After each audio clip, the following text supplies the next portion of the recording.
Kisa cha mume kumuua mkewe kisha mwili wake kuuchoma moto, sehemu ya kwanza. Msikilizaji, karibu katika kipindi cha simulizi. Na siku ya leo nimekusogezea kisa cha mfanyabiashara aliyefahamika kwa jina la Hamisi Luonga mwenye umri wa miaka 38 baada ya kupatikana na hatia kumuua mkewe Naomi Marijani kisha kumchoma moto kwa kutumia magunia ya mkaa. Anayekusimulia kisa hiki ni mimi Faraja Semkwai. Ndoa. Tunapozungumzia neno ndoa, kila mtu ana namna yake anavyoweza kuielezea. Wapo watu ambao wanaweza kukuambia kwamba ndoa ni kitu kizuri, ndoa ni mfano wa dunia au sayari nyingine kabisa iliyojaa amani, furaha, upendo na mshikamano. Watu hawa wanaozungumzia hivi ndoa ni watu wanaoelewana, waliokubali kuishi katika shida na raha, waliokubali kupitia changamoto pamoja, waliokubali kuvuka milima na mabonde pamoja, waliokubali kila mmoja kubeba madhaifu ya mwenzake, waliokubali kuzeeka pamoja hadi kifo kiwatenganishe. Wanandoa hawa ni lazima waione ndoa yao ni pepo njema, yaani ndoa yao ni zaidi ya paradiso. Lakini kuna wale watu ambao wanasema kwamba ndoa ni ndoano. Watu hawa huwa wanaamini ndoa ni sehemu ya kuzimu iliyopo duniani. Ni kwa sababu ya changamoto nyingi wanazokumbana nazo katika ndoa zao. Mara nyingi ndoa hizi, migogoro ya mara kwa mara huwa haishi, kila mtu akijiona yeye ndio bora zaidi ya mwingine. Ndoa za aina hii mara nyingi mwisho wake huwa ni mbaya. Wengi wao hulipotiwa kuua au kuuawa kutokana na ndoa hizi zilizojaa migogoro ya kila aina, lakini wapo waliopata ulemavu wa kudumu kutokana na ndoa hizi. Ndani ya ndoa hizi usaliti ushika hatamu. Ni kwa sababu wanandoa hawa huvua kabisa thamani ya upendo kwa wenza wao, na ndio maana kuna msanii wa nyimbo za Injili Bahati Bukuku alishawahi kuimba kwamba ni nani mwalimu wa ndoa anifundishe na mimi nimuelewe, kwa sababu mwalimu aliyekufundisha jana somo la ndoa leo na yeye yupo darasani akijifunza nini maana ya ndoa. Kumekuwa na baadhi ya wanandoa ambao wanakumbana na migogoro mingi katika ndoa zao.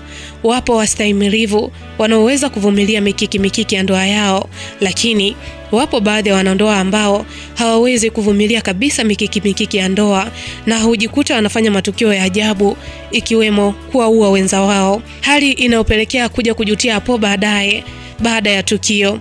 Je, ni nani mwalimu wa ndoa? Msikilizaji, tarehe 26 mwezi wa pili mwaka huu 2025, Mahakama Kuu ya Kanda ya Dar es Salaam ilimhukumu kunyongwa hadi kufa mfanyabiashara Hamisi Luonga mwenye umri wa miaka 38 baada ya kupatikana na hatia ya kumuua mkewe Naomi Marijani kisha kumchoma moto kwa kutumia magunia mawili ya mkaa. Hamisi wakati yupo mahabusu alibahatika kumsimulia mahabusu mwenzie historia nzima ya maisha yake mwanzo hadi mwisho wa ndoa yao. Lakini kabla hajamsimulia, tarehe 16 mwezi wa 7 mwaka 2019, Hamisi alikiri kutenda kosa hilo la kumuua mke wake.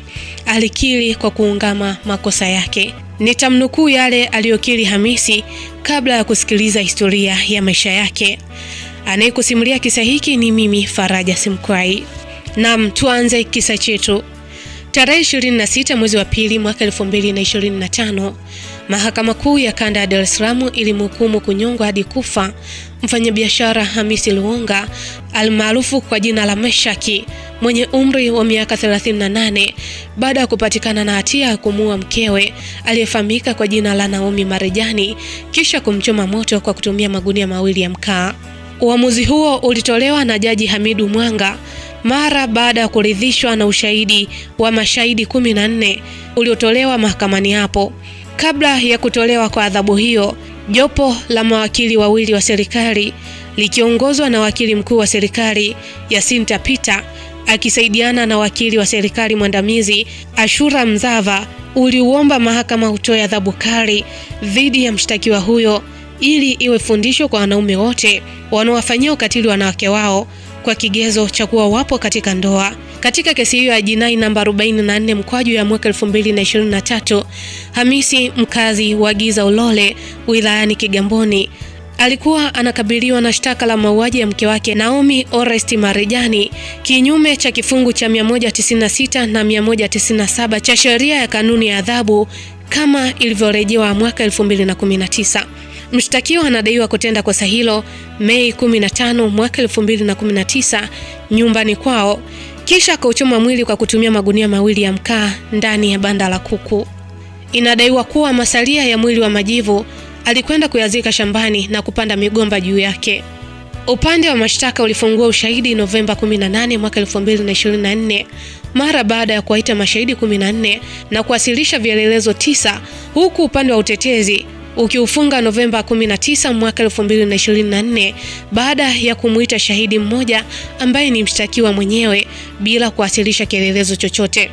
Mshtakiwa katika utetezi alikana kumuua mkewe akidai kwamba hajafa bali alitoroka na kwamba taarifa walizoeleza polisi kuwa alimuua na kumchoma moto mkewe akazika majivu yake shambani hazikuwa za kweli. Mshtakiwa alieleza kuwa hata masalia ya mifupa aliyowaonyesha polisi shambani kwake si ya mkewe bali ni ya mzoga aliyoukuta wakati akisafisha shamba lake, na mingine ilisalia kwenye kaburi lililohamishwa kwenye shamba lingine alilonunua eneo la Mwongozo Kigamboni. Hamisi alidai kuwa mifupa iliyofukuliwa na mafundi wakati wakichimba udongo kutengeneza msingi wa nyumba aliyokuwa akijenga, aliichukua na kwenda nayo shambani akaiweka pamoja na mzoga, kisha akaichoma pamoja na takataka nyingine.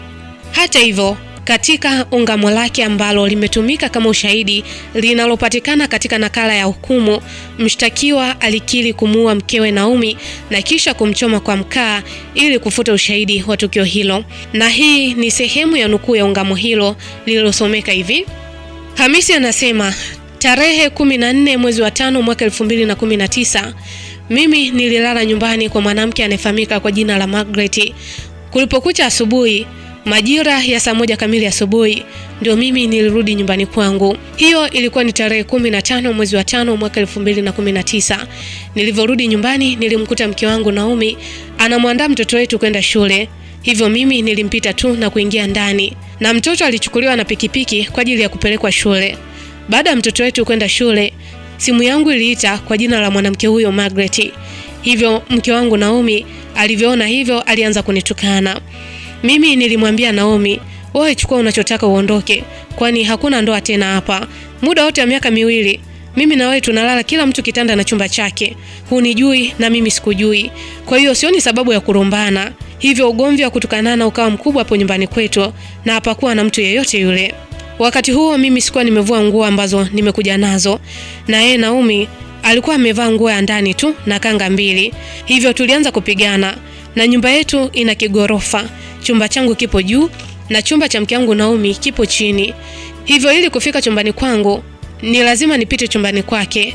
Hivyo ugomvi huo ulitokea chumbani kwake. Tulipigana kwa ngumi bila silaha ya aina yoyote. Naomi alikuja na kunivuta sehemu zangu za siri. Hivyo mimi niliamua kumsukuma na akadondokea kichwa kwenye mlango wa chooni, na baadaye alijipiga chini akawa anatokwa na damu nyingi puani na mdomoni. Wakati anaendelea kugaragara pale chini, akawa anasema Mungu amsamee, na hakunyanyuka pale chini. Alianza kukoroma na baadaye alifariki dunia papo hapo. Nilikwenda kufunga geti la nje ili kufikiria jambo la kufanya, ili nijue ni wapi nitaupeleka mwili wa marehemu na namna ya kutoa taarifa ya tukio hili kwa ndugu na familia. Nikajiuliza maswali mengi yaliyokosa majibu. Nikajiuliza kwamba kama nitaubeba kwenye gari huu mwili, nikikutana na trafiki njiani, nitakuwa sina cha kusema, au nikiutoa usiku, kama nikikutana na askari wa doria, sina kitu cha kueleza. Jambo lingine nikawaza kuuzika hapo ndani, lakini nikaogopa watu wakija kuufukua watapata ushahidi dhidi yangu. Hivyo nikaamua kuuchoma mwili ule moto hapo nyumbani. Pia niliogopa kuuchomea kuni, niliamini kuni zitakuwa nyingi sana. Hivyo niliamua kutumia mkaa. Nikakumbuka kwenye banda la kuku nilikuwa nimechimba shimo kusudi maji machafu ambayo wanaoshia vyombo yaingie katika shimo hilo badala ya kusambaa. Hivyo nilichukua sululu na kwenda kuongeza hilo shimo. Na pia nilihakikisha milango yote nimeifunga kwa ndani na mtu yeyote hawezi kuingia. Mara baada ya kumaliza kuandaa shimo, niliingia ndani na kuukunja huo mwili kwenye mashuka mawili. Kisha nikauburuza kupitia mlango wa jikoni hadi kwenye shimo hilo. Na mwili ukazama wote, kichwa kikiwa juu kama amekaa. Baada ya hapo nilimpigia simu Thomas ambaye ni kijana wa bodaboda. Nilimpigia ili alete mafuta ya taa lita 5. Kijana yule alileta mafuta ya taa lita 5 na nikampokelea getini ya kuingia ndani. Nikampigia tena simu kijana anayefahamika kwa jina la Adeliki. Nilimpigia ili alete mkaa, huku nikimsisitiza kwamba achague mkaa mzuri. Kijana yule pia alileta mkaa, naye pia nilimpokelea mkaa hapo getini, na yeye hakuingia ndani. Nilivyokwisha kukamilisha vyote, ndipo nilipoanza kuchoma mwili kwa moto. Nilitumia pia viatu vibovu ambavyo vilikuwa nje, kwani nilijua kwamba nikiweka mafuta ya taa moto utawaka kwa haraka na viatu vinachukua muda kuwaka. Hivyo vilisaidia sana. Hata moshi ambao ulikuwa unatoka ulikuwa na harufu ile ya viatu. Hivyo hakuna mtu ambaye angehisi harufu nyingine zaidi ya ile harufu ya viatu. Baada ya moto kuendelea kuwaka, nilikaa kwenye kibanda changu, nikawa naenda kuongeza mkaa na kuugeuza mwili kusudi uweze kuungua vizuri. Hakuna mtu yoyote ambaye mimi nilisaidiana naye, maana moyo wangu ulikufa ganzi. Nikajua hili ni la kwangu mwenyewe. Ndio maana nilichoma pasipokuwa na ushahidi wa aina yoyote ile, na nilichimba shimo kusudi moto huu usisambae na mwili kuungua kiurahisi. Ninakumbuka siku ile mida saa 11 jioni ndio nilianza kuchoma hadi mwanangu anarudishwa kutoka shuleni. Bado nilikuwa na uchoma mwili wa mke wangu Naomi. Hapo tayari kila kitu kilikuwa kimekwisha kuungua. Ilikuwa bado tu moto kuzimika. Kufika saa 9 usiku hadi saa 10 usiku, kila kitu kilikuwa kimekwisha kuungua. Zilizobaki zilikuwa tu ni chenga za mkaa. Mnamo tarehe 16 mwezi wa 5 mwaka 2019, saa 12 asubuhi, nilichota majivu na kupakia katika gari yangu na kuyapeleka kwa ajili ya kuyatupa shambani kwetu, ambapo majivu hayo niliyabeba kwenye kiroba ambacho kilikuwa nyumbani kwetu, ambacho tayari kilikuwa kimeshaunga. Hivyo mimi kwenda hadi shambani kwetu mbele ya Mwasonga, vyote nilibeba kwenye gari yangu aina ya Subaru. Nilivyofika hapo shambani, nilichimba shimo la mgomba, kisha nikamimina yale majivu, halafu nikapanda mgomba, na mgomba mwingine sikupanda kwa hayo majivu. Baada ya kumaliza, nilirudi nyumbani. Niliamua kuchota hayo majivu kupeleka shambani, kwani nilijua kwamba kama majivu hayo yatakutwa pale nyumbani yatachunguzwa. Japo nilipeleka majivu shambani, lakini vipande vya mabaki haviwezi kukosekana. Lile shimo ambalo nilimchomea Naomi pale nyumbani nililichimba zaidi na kujaza kifusi, na mafundi wangu ndio walioendeleza pakiwa hakuna mabaki, na baadaye mimi nilijaza kifusi na kupiga floor. Na isingekuwa rahisi kwa eneo hilo kugundulika kwamba kuna tukio lililotokea eneo lile.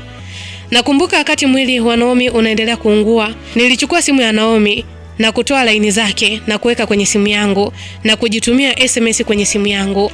SMS zile niliandika hivi: "Mwe, simu yangu iliibiwa, nimeipata. Na hisi ni hao vijana wako. Then nakupa taarifa. Leo mimi naondoka. Mtoto namwacha nyumbani peke yake. Mimi nasafiri naenda nje ya Tanzania. Sasa wewe kana vimalaya vyako vya hovyo. Mimi nina mtu mwenye pesa na sio kama wewe kiruka njia. Na hutonipata tena kwa namba hii." Nilijitumia ujumbe huu katika simu yangu ili kujihami kwa wanafamilia pamoja na mkono wa sheria. Lakini tarehe 17 mwezi wa 5 mwaka 2019, mimi nikiwa hapo nyumbani, nilichukua laini nyingine ya Naomi. Nilijitumia tena ujumbe nilioandika hivi: "Be responsible kulea mtoto." Jumamosi ya tarehe 18 mwezi wa 5 mwaka 2019, na Tumaini ndio nilienda kutoa taarifa kituo cha polisi, pia kwa ndugu zake Naomi. Nakumbuka kabla sijaenda kituo cha polisi, nilienda kwanza nyumbani kwa baba yake mdogo wa Naomi, maeneo ya Mabibo.